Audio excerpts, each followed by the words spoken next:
Chiro Hustle. Sit back and learn from the greatest influencers in the profession on the world's #1 chiropractic podcast. Before we dive into this powerful episode, please remember to subscribe to our channels and give us a 5-star rating on iTunes to continue hustling. This episode is brought to you by Chiro HD, Evo Creative Media, 100% Chiropractic, Chiro Health USA, Imaging Services, Chiro Moguls, New Patients in a Box, Pure Chiro Notes, Titronics, Sherman College of Chiropractic, Life Chiropractic College West, Pro Hockey Chiros, Pro Baseball Chiros, and the IFCO. You can benefit from our full list of sponsors by visiting our sponsor page at chirohustle.com/sponsors. Links in the description. Now let's hustle. Hey guys, welcome to episode 586 of the Chiro Hustle podcast. I'm your producer, Luke Millette, and here's your host, James Chester. So today we had the opportunity of interviewing Dr. Brant Hulsebus. If you want to hear about his story as a third-generation chiropractor and specializing in opportunity, stay tuned for the full episode. Welcome back. This is another episode of the Chiro Hustle podcast. I have Brant Hulsebus with me, coming from Rockford, Illinois, and just really excited. Before we jump in and talk about all things him as the chiropractor, third-generation chiropractor, 7 of 10. Grandfather helped pass Medicare inclusion for chiropractic, so it proved to the world that chiropractors belong in the medical arena. We'll talk all about these things and why it's important to become a member of your state association and an international group like the ICA. And then we'll talk about laws and why we got to get more organized. So I'm going to share with them, Dr. Brant, the big why. Why do we do what we do over here at Chiro Hustle? Well, first things first is freedom of speech. I know I shouldn't have to tell people these things, but they are important.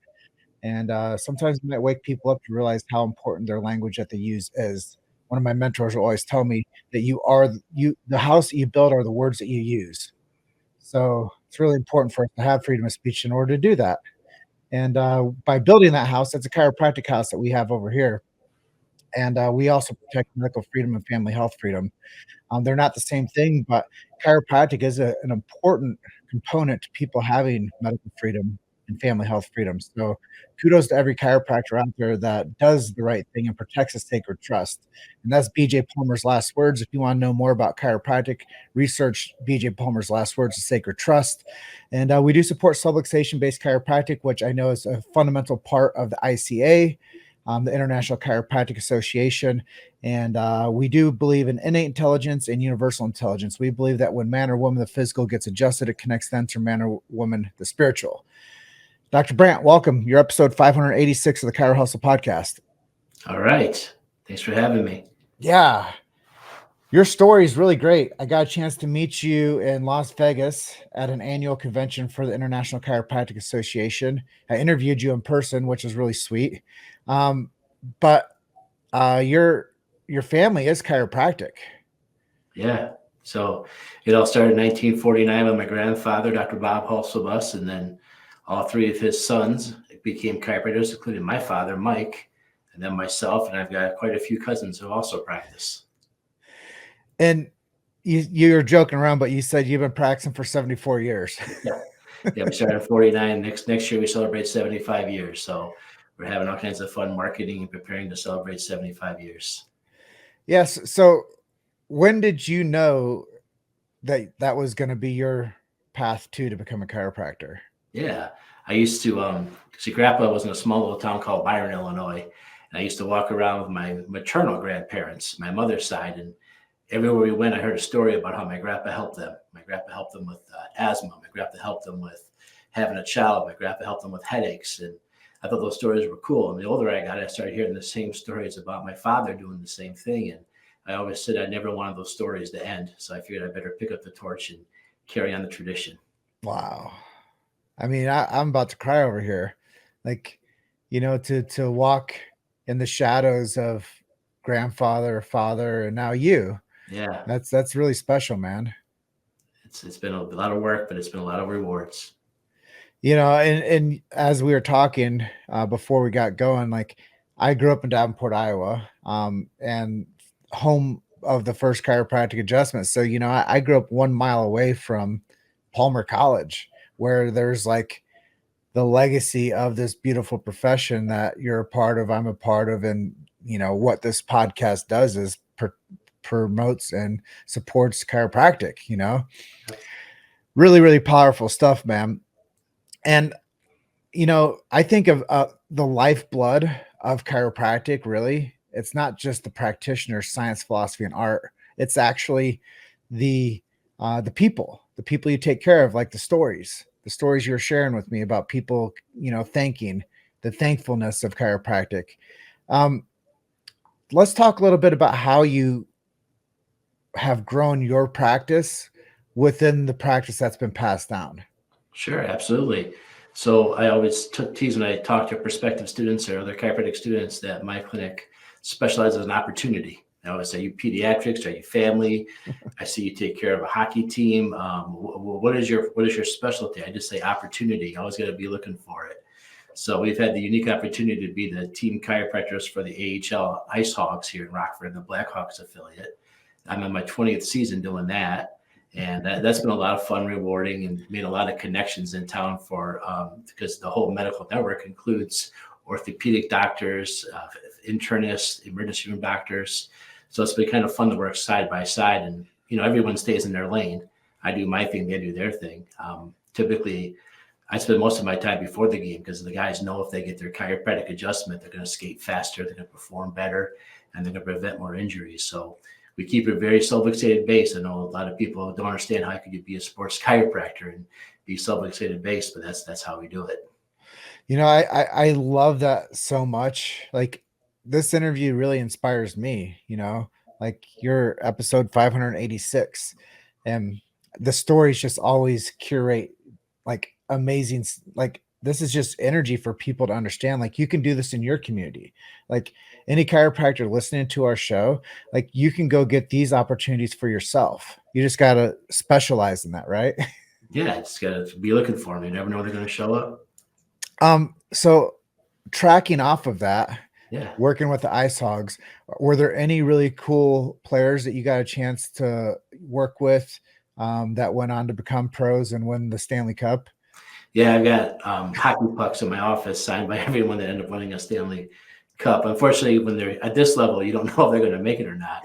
I got a bigger box full of hockey pucks of guys that didn't make it, but they're on other teams, and so it's always exciting. I pretty much every time we go to an NHL game now, I know somebody playing in the game, which is always kind of fun.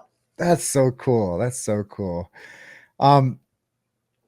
So I know you said that you do some other really great stuff with your community.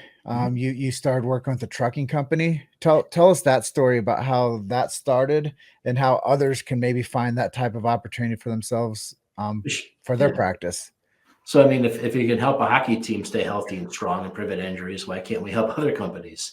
So I reached out to a trucking company I know, and we started adjusting all their drivers. So if you come to my office on a Saturday, it's not weird to see a whole bunch of big trucks up and down the street because they're in town. But we take care of their drivers, and they started noticing they were having less time off. I think the owner told me after the first year of doing it full time that there was 63% less time off of work because their drivers are just not missing work anymore. And he started to notice the only time they miss work is when they had to stay home because either their child was sick or their spouse was sick. So he said, forget this. Let's get all the families under care too. I want all the spouses and all the children. So he came to me, we renegotiated the contract. And now we take care of the drivers. We take care of the people at the mechanics. We take care of all logistics people. We put a table inside their company. And on Thursdays, we go over there and we just, we go in there. It's real powerful adjustment. They all get in line and we just get them on the high low, we get them all adjusted. And it's, again, we're not treating the truck drivers for neck pain and lower back pain. We're trying to get them adjusted so they never have to deal with that. They don't have to miss work. And like I said, the families have been healthier and the trucking company has been able to grow because now they have the people that drive the trucks. If you don't have drivers, you don't have business. So they've said it's one of the best investments they've ever made. Talk about an insurance policy, hey? Yeah, well, they were able to save money too because they cut their insurance for chiropractic and they just added us instead. So they're saving money. They're having more workers. It's just a win-win-win. So let's say that we got ourselves a new grad and they're like, darn, what do I do? I know how to adjust, and I know how to like get a loan to open up my office. Like, what advice would you give to somebody that's like ready to jump out of school next quarter? Well, you got to get connected first. They got to have your trust and respect you. I always tease that. We all know there's a good used car salesman in town. Just tell me who they are. And so me, I one of my passions is politics. So I go to tons and tons of these political, chicken lunches where you throw a couple bucks their way, you get invited this thing, but you're sitting at the table with decision makers. You're sitting at the table with the people who own companies. And the more they see you, the more they want to be curious. Now, who is that guy? Why is there a chiropractor here? And you just keep going and networking, and eventually they earn your trust. And you don't have to earn the trust of the whole company, but once the guy that or the person who runs the company has your trust, the next thing you know, you're going to start seeing all of them. And that's been really, really exciting. That's a really good strategic map. And I think that anybody that takes that advice and they start to go to community, like it's really what it is lobbying. You local lobby with the decision makers in your local community, and then you befriend them. And the next thing you know, they're saying, "Hey, let's go golf," or "Hey, we got a fishing trip," or "Hey, we have a cocktail hour." And then you start to get those people's buy-in for chiropractic, and now you're taking care of their wives and their kids' sports teams and them. And a lot of I've noticed also, like a lot of the times, like some of the best referral sources, they don't even come see the chiropractor. Like they're just your buddy, and it doesn't get through to this part of their head that they need to become your patient, but they'll tell everybody else about you. We had a patient here. I'll just call him Scott Smith. What's been referring people in here for 10 years. We had no idea who he was. We just bumped into him somewhere, talked to him. He liked us. He told everyone to come see us. He finally came in, and boy, we rolled the red carpet out for him.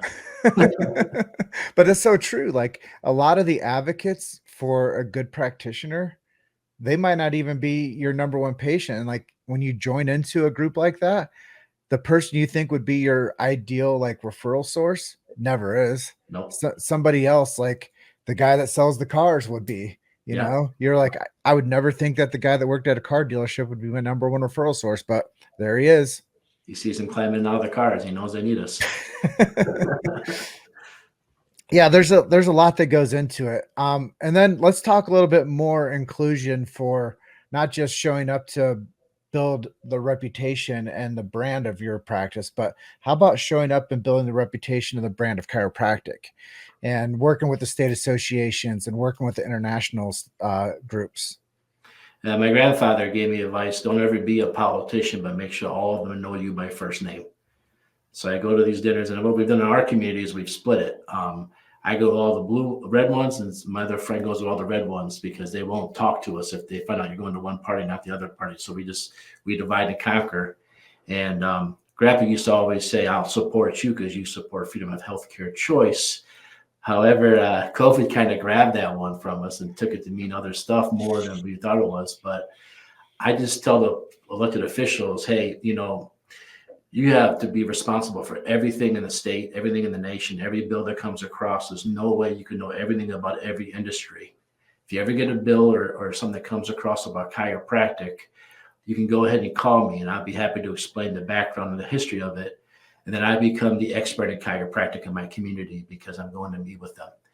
And I do search. I go on our sites, our state sites, and there's a spot where you type in keyword. I type in chiropractic, and I look at the bills that come up, and I shoot all them emails. Hey, on this bill, this is how us chiropractors think, and this is how we think. And another side part about this, I've gotten to know the Illinois Medical Society very well. And when we had a group in our state that tried to bring drugs into chiropractic, I was quick to partner up with the Illinois Medical Society for our Prairie State Chiropractic Association. And I said, hey, we have a whole other group of us chiropractors that don't want this. This is a small faction.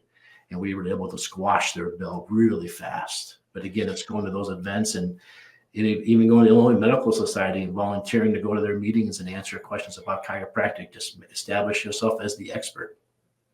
Yeah, I don't think we could talk about that enough, to be honest.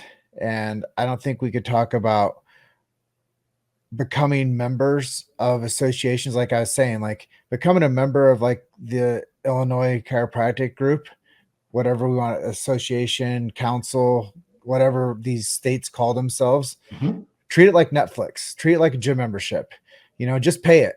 Yep. And even if you don't participate, like just sign up, become a member and put it on auto pay and just set it and forget it. I was saying that, chiropractors should really consider about setting up like a budget for memberships that they just hit it, put it on auto pay, and they never look at it again unless they want to participate at a higher level, and I think that that's the way it should always be, because guys like you now will go out there and meet with special interest groups and protect the sacred trust and protect chiropractic and keep chiropractic front and center.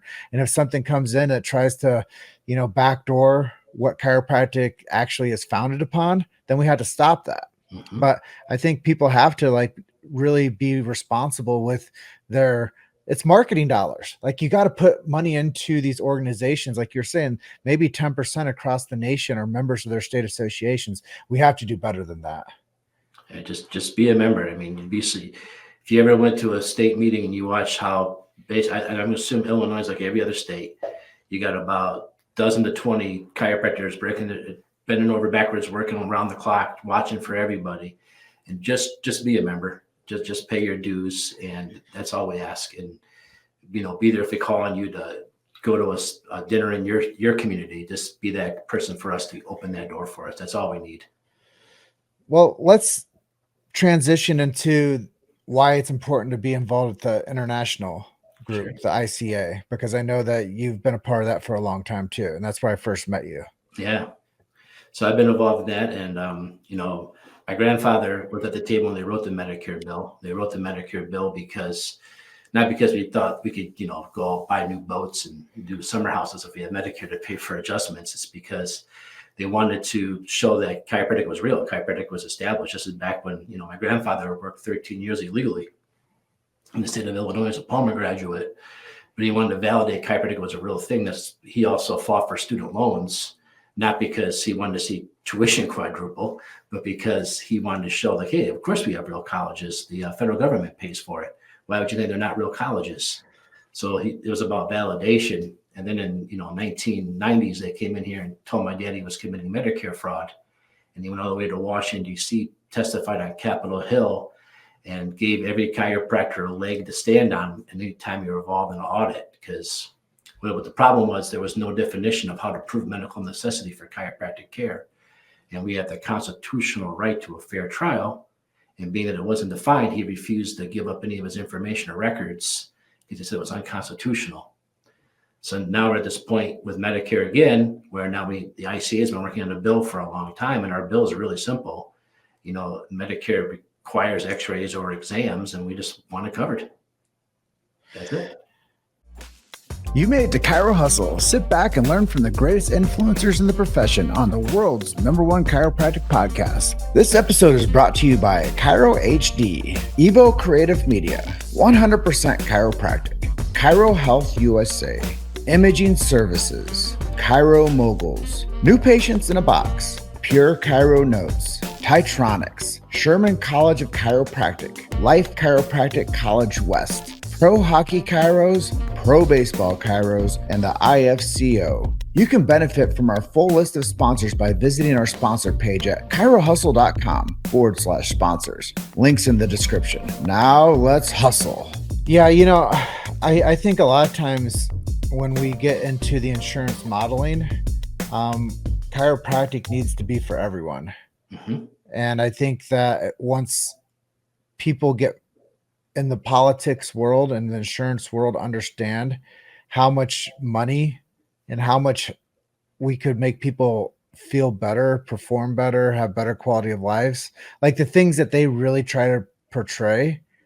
Like we want people to have activities to be daily living better. We want outcomes to be improved. Mm-hmm. Like that's chiropractic, bro. Yep. Like they're just trying to go a different route that doesn't take them. It's this type of route that goes all around like this when you can just make a straight line. Go to the chiropractor. And Medicare clearly states you have to demonstrate subluxation. I love that wordage. That's great wordage in my book. Yeah. I'd rather do that than a whole bunch of orthopedic tests. I'd rather demonstrate subluxation. And for me, when I'm 65, and I got Medicare, I want to be able to go to a chiropractor. I don't want to have to go to an internist if I don't want to. I want to be able to go where I want to go. Again, freedom of healthcare choice, like Grandpa. So important. There's times where I've opened up and I would tell people like chiropractic in the medical world, there's like chess being played. And like chiropractic is the only thing that separates medical tyranny from like freedom of healthcare choice in America. Like, I don't know. The optometrists aren't going to stand and say, hey, we're for this. The dentists aren't going to stand and say, hey, we're for this. Like, obviously the osteopaths and the orthopedics aren't going to stand and say, hey, we're only for this. Like, chiropractic is the only standalone profession that says, you know what, you drugs and surgery dudes, like, stay in your lane, we'll stay in our lane. Don't change our profession, we won't change yours. And if you come into chiropractic and you want to go that route, hey, go do that, but don't call it chiropractic. All right, cool. Hey, we just sorted out 127 years of problems right there. My friends at the Ice Hogs, other physicians, they know never to answer a question about chiropractic. I do my own little podcast where I ask the chiropractor, and they actually email me questions they get from their patients about chiropractic care. Let me answer, because they know if I find out they answered it, I'm gonna chew them out. But it's an honest approach and it's professionalism. And if there's a case where you need co-management, I'm sure you're like, hey, internist dude, can you help me out? Or, hey, orthopedic dude, can you help me out? And I think that that's really important, that you do have those like clinical relationships and those like professional relationships. Like you said, your grandpa went to battle for the inclusion to say, hey, we're doctors too. Mm-hmm. And I send them questions too. The patient says, I have this going on my spine. How would you treat it? I show them the exam findings and I show them the films. And I'm able to answer my patients what they would do. So I don't know what they do. I never studied it. So let's go to the podcast thing. I didn't know you had a podcast. How fun has that been for you? Oh, it's been a lot of fun. It's a quick 10, 15-minute podcast I do every week. It's called Ask the Chiropractor. Somebody will ask me a question during the week. I'll write it down, and then I'll do a quick 10, 15-minute answer how a chiropractor would answer your question. And it's whatever you can think of. I get asked everything. Can I have chiropractic care after surgery? Can a chiropractor do this? Can a chiropractor do that? Do people see a chiropractor for this or that? And I just try to answer it as a chiropractor, and do it once a week. It takes me, I got the system down now. Yes, I'm sure you do too. It's just, you whip them out, and it took me a long time to get going. They could go back and look at anyone's early podcast compared to their current podcast. It looks completely different, but it's just putting good content out there too, right? I mean, type Google search chiropractic, you don't always find the good stuff. We need to put more of our own content out there. We need to saturate the market by us putting stuff out there. So that's why I go hard in the paint, bro. That's why I'm putting out, 5 interviews every week if I can. And I interview and we release 2 of them every week. Like, the importance for us to saturate the market with like real communication. That's another thing, is like, even if somebody wanted to come in and change chiropractic, they can't, because we've created almost 1,300 interviews in the past 6.5 years that have documented the profession from the voice of the chiropractor telling the truth, that we're transcribing all of them too. Where they'll be indexed, and people can go and then like hot keyword search, and they'll know based on Chiro Hustle guest, like, this is the truth of chiropractic. It doesn't matter. It's documented. Like, we have proof of 1,300 testimonials saying what chiropractic is and what chiropractic isn't. I think it's pretty cool. Yep. Awesome, man. We all need to be doing a little share of that too. Yeah. And that's what I think is really cool about what you're doing. Yeah. Send me those links. I'll start sharing them. All right. And I honestly, I tell people, all chiropractors, that you should start your own show in whatever city you're in. I call it Spotlight. And Spotlight Rockford, and create one where you're interviewing other movers and shakers in your community. I tell them to look for companies that have the highest Google reviews, ask them to come on as a guest, talk to them about their local business and what they're doing to support the community and how they're giving back and how they started their business, and just the cool stuff that they'd like to share, like an interview type basis. But do one of those a week for the next 52 weeks. You're going to become the most well-known chiropractor, like, in that community, because now when people search you, they're going to find your podcast. When people search chiropractor Rockford, they're going to find your podcast. If somebody's in Grand Junction where I live and they search chiropractor Grand Junction, they're going to find my podcast. Like I think it's like probably one of the most genius ways to market for a chiropractor, that they don't have to do TikTok videos. They don't have to do, all the things that, I mean, I'll go to some people's Instagram pages and I'm like, are you an actor? Like, come on. Like, let's just adjust some spines, can we? But I do like Ask the Chiropractor segments. I think it's brilliant. Again, full circle, I've established myself as the community expert on chiropractic again by doing them. I think it's really important.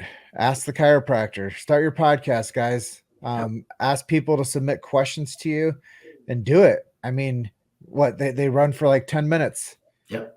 10, 15 minutes, the longest one I've ever done. And I just do one once a week. And there's ways to get the blog to go with it. There's a website called ChatGPT we all know of now. Type it in there, tweak it a little bit, and you're done. I mean, I schedule an hour a week on Tuesday mornings to work on the stuff. And I do an hour on Mondays, and I do it Friday or Tuesday mornings. I publish it all. Work on it Fridays and Mondays, is what I'm trying to say. Have you noticed that it's been a marketing tool for you? Have you gotten like new patients and traffic from it?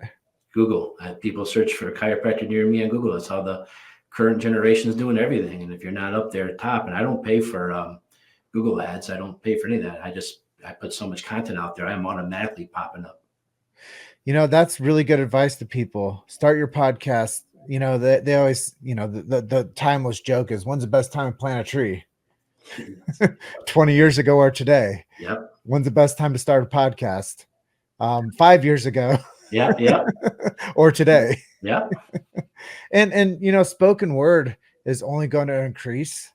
And people's passive like connection to people are over distracted, I believe. So if they can listen to something while they're texting and while they're riding their bike or while they're driving somewhere, like they're going to do that. Yep. Like half the time I mean, I see somebody with an ear pod in and I'm trying to talk to them and they're not even paying attention. So people are passively listening to stuff constantly. Plus you can torment your teenagers by listening to podcasts when you drive around town. So let's talk a little bit about the future. Yeah. If I had a crystal ball here and I was saying, hey, Dr. Brant, where do you see the profession going towards in the next 20 years? What would your answer be? So we started doing an experiment here. We have a very large clinic. My grandpa was competing with a guy in Beloit, Wisconsin, and Mount Orab, Wisconsin, named Clarence Gonstead. So when he built this office, he built a big office. He wanted to try to shake them a little bit. They were competing for the same patient population. But I see that today, if I want to order myself lunch, I hit a button on my phone, it comes to me. Everything comes to you now. It's instant to you. So we just rented a room inside of a new pickleball courts about 20 minutes away from our office. And we're going there once a week just to take care of patients that live on that side of town. And I could see ourselves having little offices here and there just to go closer to our patients. Because I feel like going to companies like we're doing, I just feel like it's going to be more of us going to them than them coming to us. And how do we prepare for that? And maybe I'm wrong, but again, it's an opportunity. So we specialize in that. So we thought we'd take a risk on it. I see the demand for the holistic chiropractic to some different choice, especially since this last to 2020. It's just getting more and more. People are questioning more and more than ever before what they've always been told to do at the doctor's office. Patients coming to me, hey, my doctor told me I have a torn rotator cuff. I got 3 things completely torn. He wants to do surgery. Do you think that's a good idea? Making sure they get my blessing and stuff, because the trust isn't what they used to be. So I see great opportunities for us, but I think we have to go meet them at their level, the next generation coming up. We can't just, the worst thing is to doing businesses, right? That's how we've always done it, right? Well, I think back to what you said about not paying for Google ads or any of that stuff. When you have good reviews and you have indexing with audio files like a podcast, people are searching now for anything and everything on Google Maps. Like that's the first thing that starts to populate for people. So my other advice to people that have a Google Places, is to put testimonial videos on those 20 pictures or 20 videos things that you can log into there, and you can actually, like, some restaurants will put menu items there, or customers will put pictures of the menus, or but have like pictures of your clinic on that Google Places, have videos of people giving you video testimonials, have like information on that to make it an entertaining indexed item to where people actually index higher that have a better Google Places on that map, because more people are going to start searching for things on Google Maps. We put our podcast on there every week too. Brilliant. Yeah, Like, so there's a link to it, but it's on there every week. It's staying active. and just to let everybody know, we didn't rehearse any of this stuff. Like it's just, the power of communication and sharing this message, and, having a love for chiropractic and telling people what they can do to actually like get results. And I think that that's really something that would be a huge takeaway for people is how can you get better results in your community? Well, digital space, like the digital frontier, the real estate on Google, the real estate on these. See, I think even I used to tell people to be social on social. Now that's kind of a wash. Like, it's not the same as it used to be. Like, you have to go where consumers are wanting to be more social. Like, you have to bring social to consumer and not go for people that are scrolling to always be your customers, because the people that want you are going to be searching for you. Yep. And I think that if you do a little bit of both, but definitely have your fundamentals established with your Google Places, your indexing, and making sure that you're able to be found, I think is really important. That's where people are going to be going. A year from now, it'll all be different again. I mean, it's the bane. It's the Yeah. bane of it's the bane of advancement. Yep. Like we see something, like even an interface on social media. We see something that makes sense to us. Mhm. And then like the interface changes in 2 weeks, or it changes in like 90 days, or it changes in 6 months. And they're always continuously updating the algorithms and the softwares behind it. So yeah, I mean, it's constantly evolving. I have a community here of a board almost of 8 different business owners, and nobody else is in the healthcare other than me. We all get together once a month and we just compare notes on each other's businesses and ideas, kind of like a little board of directors. We hold each other accountable. And I recommend, if you're going to start your own practice, to definitely have a board like that in your community. See, I do something like that virtually. Every Wednesday, there's 4 of us that show up to a call, and we do a happy, a crappy, an accountability, and a praise. Mhm. And we go around and we just talk to each other. They're all 3 chiropractors. They're all loving like life. And anyways, I meet with them, and I'm the only non-chiropractor. So yeah, you're right. Like, find a group of people, have meetings in person or through Zoom, and start your little networking groups. I know we're coming up on the edge of our time. I really appreciate you being on with me today. Let's close people out and share a miracle story. Sure. Well, I don't personally like those because I spend too much time with Dan Murphy learning about the science of chiropractic. And so I always say the biggest miracle is that they found us. Because if you ask everybody else, like I said, everyone's an expert on chiropractic but the chiropractor. And the default answer is no, I wouldn't try that. I always, to me, the ones that I get the most excited about is that one that's been suffering for 4 or 5 years and been told not to come see us. And then all the frustration, they finally give up and say, I don't care, anyone says I'm going to come now. And we've all had them. You adjust them 2 or 3 times, and whether it's their sinuses, whether it's their headaches, whether it's their menstrual cycle, whether it's asthma, whatever it is, and you start getting those adjustments and you get the hope back. And we always talk a story in our staff meetings about a patient who got their hope back and how their hope's been restored. So, been open for 74 years. We've seen everything as far as miracle stories. I was sitting at a bar one night with a couple of friends, and the guy across the bar kept buying me drinks. I had no idea who he was. I went over and finally asked him, and he said that his wife had brought their colicky baby in to see me, and I adjusted the baby, and the baby got better. And he's never met me, but he knew who I was from my videos, and he just wanted to thank me for doing that. Like I said, it was just kind of odd to have a guy with a bigger, burlier beard than mine buy me drinks from across the bar. And it was a compliment. But again, I think it's just them finding us, getting our message out there, who we really are, what we really do, and not what they see on TikTok. I even do a TikTok page where I make fun of those TikTok people.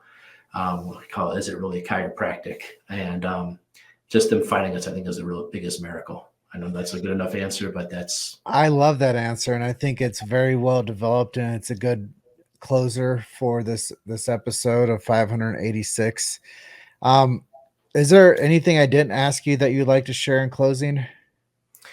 No, I just hit back again. Just join the ICA, join your state association, one or the other or both, and they need your support. You just be dumbfounded if you saw how much work happens behind the scenes. It's very, very dedicated people. When you meet those people, Dr. Chestnut used to always tell me, every once in a while, just mail a letter to thank you to the late Dr. Klum. And I used to do that because you had no idea the stuff he was doing for you. And you don't have to know. You just have to know that there's people like that out there doing it, and you got to show them appreciation once in a while.